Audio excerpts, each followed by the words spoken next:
With your new game, you can pay $5 more for some chapstick. The Digital Deluxe Edition. Being a very recent trend in modern gaming, it's an easy way to get a few extra bucks out of your video game release. Rather than just having one version of a game that's a set price that comes with everything you need, you could have 2, 3, or even more versions of the game on a digital platform that costs more, that comes with extra features, or sometimes they can include stuff that should have been in the game in the first place. Digital Deluxe Editions are fairly frowned upon in the gaming space as just being easy ways for people to spend more money than necessary on video games. I don't need your extra CP coins, Call of Duty. I'll waste my money in my own way. So, an inconvenient idea for consumers that requires less work but comes with profitable results equals, you've got to be kidding me. Fairly recently, Sonic the Hedgehog has stuffed his finger into the nose of slimy Digital Deluxe Editions. 3 times to be exact. So what better time than now to discuss each time he's done it. With the new Sonic game, Sonic Superstars, on the horizon, and Sega saying that the base game will be $60 for some reason, I'm more than confident that we'll see a Digital Deluxe Edition of the game pretty soon with the ability to like have a Chaos Emerald or Token Early or something. I don't know. Will Sonic's Digital Deluxe output be a decent deal for hardcore fans, or a slimy business practice that makes people who bought the base game or the game on store shelves feel ripped off? I need you to take a hard look at the company behind these games. First up is... do I need to say its name? Sonic Colors Ultimate was the first instance of Sega using the Digital Deluxe format with a Sonic game. At this point, Sega was already familiar with this format through games like Sakura Wars, where it mainly just came with extra costumes and a PS4 theme. Now, things like that for Sonic Colors Ultimate would be pretty cool. Maybe some obscure Sonic outfit references and a theme for the PS4, or maybe something original, like a little extra Sonic song you can play to swap out in the stages. No. Colors Ultimate's Digital Deluxe Edition comes with early access, exclusive music, gold and silver wearables, exclusive player icons, and Sonic Movie Boost. I don't even know what half of those mean. So, owners of the Digital Deluxe Edition would gain access to the game a whole 5 days earlier than everyone else on September 3rd, 2001. 2001? Oh my god. So, owners of the Digital Deluxe Edition would gain access to the game a whole 5 days earlier than everyone else on September 3rd, 2021, compared to September 7th, 2021. So the game was released on September 3rd. Literally, if you were hyped for Sonic Colors Ultimate, why on earth would you buy the base game? They didn't delist the Digital Deluxe Edition going, oh man, you gotta pre-order the game to get early access. No, they kept it up for purchase after the September 3rd date. Colors Ultimate released on September 3rd, which makes it really funny thinking about how the game got a $5 price drop after 5 days of release, and the game was released on the same day as Shang-Chi. The exclusive music of the collection is referring to the Planet Wisp remixes that they chose to lock behind paid downloadable content. Yeah, for some reason, if you didn't purchase the extra non-essential version of the game, you would not gain access to the remixes of Planet Wisp when every other stage has the remix songs already baked into the base game. It's even funnier because if you didn't update your game on Switch before playing, you'd still be able to use the remixes of the songs because Sega forgot to disable them. You'd also get a free seizure. Why on earth would you lock a main feature of the game behind a paywall? And on top of that, why did you choose the zone where a third of the remixes are terrible? If anything, not buying the Digital Deluxe Edition is better because some of the remixes ruin the vibe of the original stage. Gold and silver wearables refers to the extra metal gloves Sonic can wear.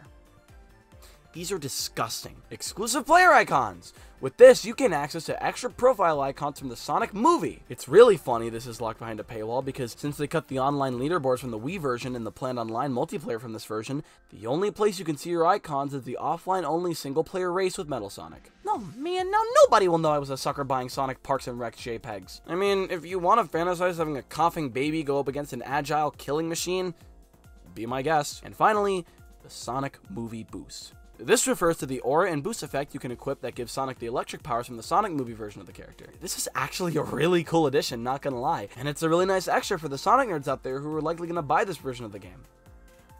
Too bad it was buried on top of this other junk. Sonic Colors Ultimate's Digital Deluxe Edition was a fine start. It had a lot of really nice features that people could get a kick out of, and a whole 5 days of early access. Again, you could buy this version of the game whenever you wanted. The game released on this day. Is it worth picking up today, though?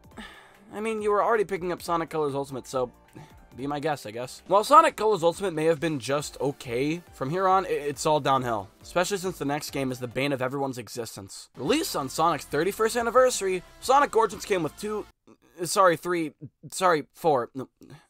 editions. Dude, the way Sonic Origins' different versions were marketed was an absolute nightmare.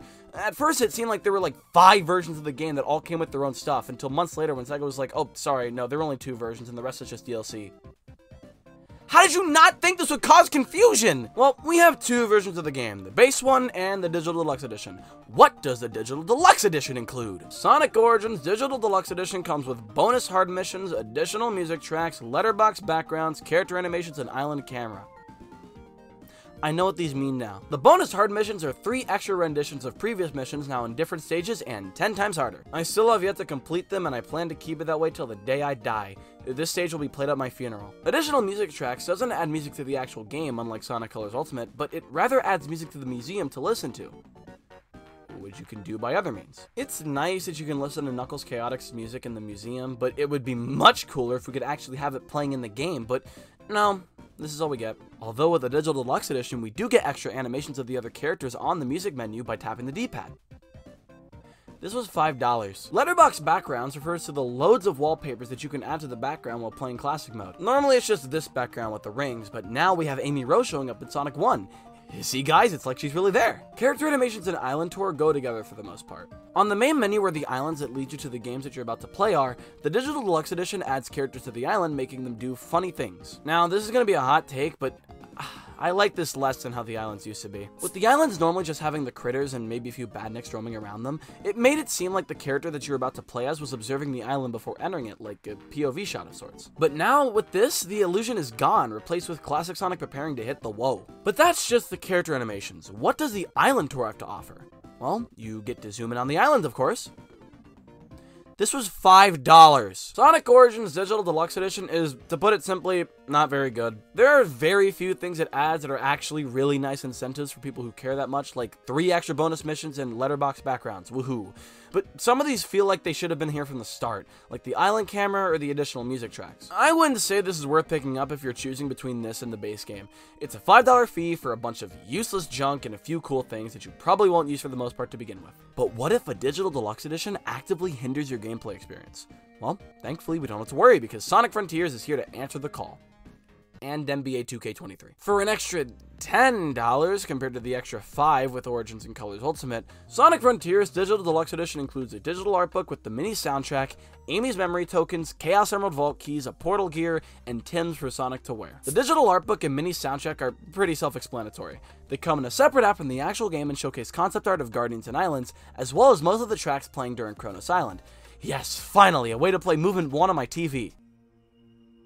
I could have just used my Spotify. Amy's memory tokens, Chaos Emerald Vault keys, and the portal gears are all things that you can access in the game by doing the regular in-game cycle, but instead, some of them are given to you just as you get out of the tutorial, allowing you to do things that you wouldn't do until later on in the game, right out of the gate. Yes, I can pay more money to play the game less! And of course, the Tims. The Adventurer's gloves and shoes go so hard on Sonic. However, they don't show up during specific cutscenes, and when you turn into Super Sonic, they completely disappear.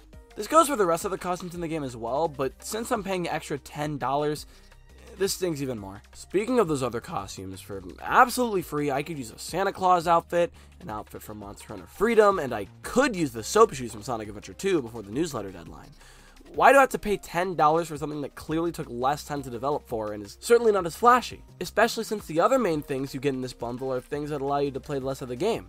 It's not like these actually are Tims, just look at them. They don't need to pay the licensing fee. If they were going to add extra costumes to the Digital Deluxe Edition, they should have added something flashier, or add multiple costumes. Maybe they could have included the soap shoes here instead, and added a couple other things from Sonic's past. The Adventurer gloves and shoes look great, but I don't understand why they're locked behind this stupid paywall. The Sonic Frontiers rendition of the Digital Deluxe Edition fad is probably the worst of the bunch. Sure, it does come with a few really cool perks, but it's an extra $10 fee and actively hinders your gameplay experience.